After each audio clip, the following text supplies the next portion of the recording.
MDH biryani મસાલા, પારંપરિક બિરયાનીનો અસલી સ્વાદ. असली मसाले साथ साथ MDH. વાત કરીશું અમિત શાહના ગુજરાત પ્રવાસ વિશે. રાજકોટ જતા પહેલા સુરતમાં કેન્દ્રીય ગૃહપ્રધાને બેઠકોનો દોર ધમધમાવ્યો હતો. અમિત શાહે સર્કિટ હાઉસમાં યોજી હતી બેઠક. ભાજપ અધ્યક્ષ CR પાટીલ, ગૃહરાજ્યમંત્રી હર્ષ સંઘવી સાથે તેમણે બેઠક કરી હતી. શિક્ષણ મંત્રી પ્રફુલ્લ પાનસેરિયા, વન અને પર્યાવરણ પ્રધાન મુકેશ પટેલ સહિતના નેતાઓ પણ આ બેઠકમાં હાજર રહ્યા હતા. આ પહેલા કેન્દ્રીય ગૃહપ્રધાન અમિત શાહ વરાછામાં ઇસ્કોન મંદિર ભૂમિપૂજનમાં ઉપસ્થિત રહ્યા હતા, જે બાદ તેમણે જૈન સંઘ દેરાસરની મુલાકાત પણ લીધી હતી. આ સાથે સર્કિટ હાઉસ ખાતે ગુજરાત વિધાનસભાના અધ્યક્ષ અને બનાસ ડેરીના ચેરમેન શંકર ચૌધરીને પણ તે મળ્યા હતા. વધુ વાત કરવા જોડાશે અમારા સંવાદદાતા બળદેવ. શું વધુ માહિતી? જે રીતે કેન્દ્રીય ગૃહમંત્રી અમિત શાહ જે રીતે પોતાના વ્યસ્ત શેડ્યુલ વચ્ચે પણ ગુજરાતની તમામ જે રાજકીય અને તમામ પરિસ્થિતિ ઉપર જે નજર રાખતા હોય છે અને તમામ જે નિર્ણયો છે તે લેવા જેવા હોય તે નિર્ણયો પણ લેતા હોય છે અને ટકોર પણ કરતા હોય છે. તે વચ્ચે લાંબા સમયગાળા બાદ દક્ષિણ ગુજરાતની અંદર જે અમિત શાહની જે મુલાકાત હતી તે એક રાજકીય બાબતને લઈને કંઈક ચર્ચાસ્પદ બની છે. કારણ કે ગઈકાલે જે રીતે અમિત શાહ સુરત ખાતે પહોંચ્યા હતા અને રાત્રિ દરમિયાન જે પ્રદેશ પ્રમુખ અને જે કેન્દ્રીય મંત્રી છે જે CR પાટીલ સાથે તેમણે 10 થી 15 મિનિટ સુધી જે મુલાકાત કરી હતી, પર્સનલ બેસી અને જે મુલાકાત કરી હતી.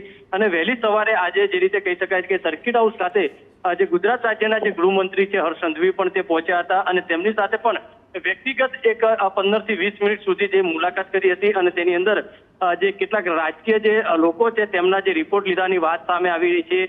જે આખો કઈ રીતે રાજકીય ગરમાવટો ચાલી રહ્યો છે, કઈ કઈ બાબતોને ધ્યાનમાં લેવી જેવી છે, કઈ બાબતો જે રાજકીયને અસર કરી શકે છે, તમામ બાબતોની જે જાણકારી મેળવી હતી.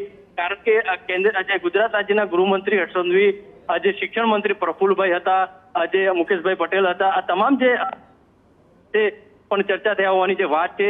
પણ સૌથી મહત્વની વસ્તુ એ છે કે આજે અમિત શાહ અને જે ગૃહપ્રધાન જે હર્ષ સંઘવી છે તેમની જે મુલાકાત છે તે આ નવરાત્રી સમયે કદાચ રાજકીય ફેરફાર થવાની શક્યતા લાગી રહી છે. સૌથી મહત્વની જે બાબત એ છે કે વહેલી સવારે પણ જે કેન્દ્રીય મંત્રી અને જે પ્રદેશ પ્રમુખ છે CR પાટીલ સાથે જે ઔપચારિક જે મુલાકાત કરી હતી તેની અંદર રાજકીય બાબતોને જે સમાવેશ કરવામાં આવ્યો છે. દક્ષિણ ગુજરાતની અંદર સૌથી મહત્વની બાબતો જે કયા પરિબળો મહત્વના કામ કરી રહ્યા છે તેનો પણ જે છે તાગ મેળવ્યો હતો. સાથે સાથે શંકરભાઈ ચૌધરી પણ જે વિધાનસભાના અધ્યક્ષ છે તે પણ મોડી રાત્રે સર્કિટ હાઉસ ખાતે પહોંચ્યા હતા અને તેમને પણ વહેલી સવારે તેમની સાથે મુલાકાત કર્યા હોવાની જે વાત છે એ આખી બાબત અલગ છે. કારણ કે જે બનાસ ડેરીનો જે મુદ્દો ચાલી રહ્યો છે તે બાબતે ચર્ચા થયા હોવાની જે વિગતો સામે આવી રહી છે.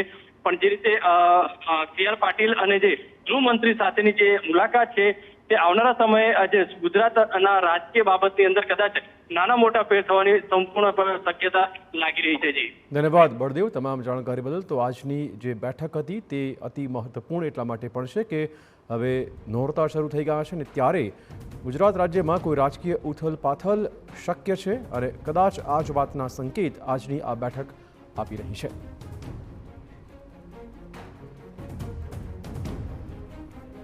MDH કિચન કિંગ મસાલા રસોડામાં હોય તો આપણે કંઈ પણ બનાવી શકીએ છીએ. રીંગણાનો ઓળો, બટેટા ફુલાવર, ભીંડી મસાલા અને બીજું ઘણું બધું. MDH.